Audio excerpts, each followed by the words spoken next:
Back at Team Taino again, just talked to Riley Palmer over there, and right now, Taylor Samarco now 2-2 after her big cage-free win at 117. How did it feel to get your name called? I feel great. It was good, but that's what we were expecting. Nothing more, nothing less. And it was a unanimous decision, but the scorecards were 30-27, and then there were two 29-28s. As an unbiased person in the crowd, I did not see a round that went against you. Were you upset when you heard that, or you didn't care? I'm not upset. My coaches were more upset than I was. I mean, a win's a win. Judges most of the time don't fight, so they don't understand. But if you want to break it down, there was a knockdown in the first round, 2 takedowns in the second, and a takedown with a minute control time in the third. So, I don't know. You be the judge. I thought the closest round was the first, and that's the one you dropped her anyway. So, hey, what doesn't matter? Unanimous decision is a unanimous decision. Congratulations, 2-2, as I mentioned. And your combination that night was a level change to a lead hook. Let's see it. You want to demonstrate? Absolutely. Leaping left hook. Say it again. Leaping left hook. Leaping left hook. She hit it, I don't know, 8-9 times, dropped her with it. It was there the whole night. Is that something you were working a lot? Yeah, we drilled that, and we drilled this punch combination called the lung shot, which is a right hook to the body, then a left hook to the head. So a lot of them look very similar too. So one, you're gonna hit the body first. You're just gonna drop the hands into the left hook to the head, which will hit. And then the other one, I'm baiting a takedown, so they're gonna drop their hands because they're expecting me to shoot, and then the face is open as well. And very loud in there. I honestly, probably your fight and Riley's fight were the two loudest. It was the entire weekend. What was it like having your whole team to support you there? I mean, we brought. So all the people from my gym here, the whole kids program, I had some of Riley's people, people he's wrestled with all there. It's great. It's a great feeling knowing you're coming out and you have people behind your back. Not just my last fight before was in Mississippi, so I only had a few people there and my coaches, which is great because obviously you want your coaches there.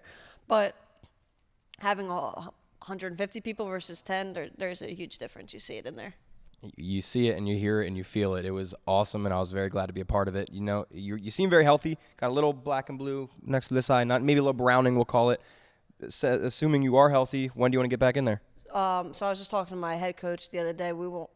He doesn't want much time off. I have one of my main training partners fighting for a title in Hawaii, so I've been back training. I sparred the day after the fight, getting her ready, and then he wants me to take a couple more amateur fights in MMA this year, a couple boxing fights, a couple jiu-jitsu matches, and kickboxing fights, and then turn pro.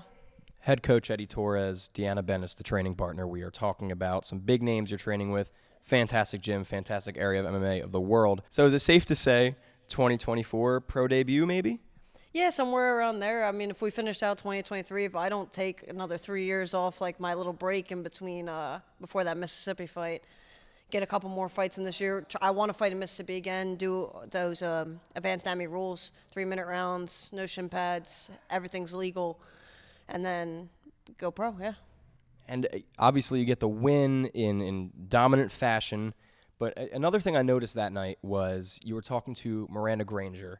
CM Punk called you a son of a bitch on the mic, in a good way.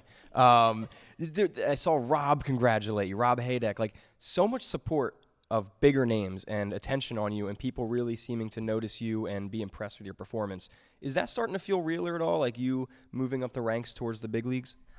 Yeah, and I mean, it's yes and no. Like, obviously, it's nice to have the support of those other people, but it's really, for me, I have a lot of support from very high-level people.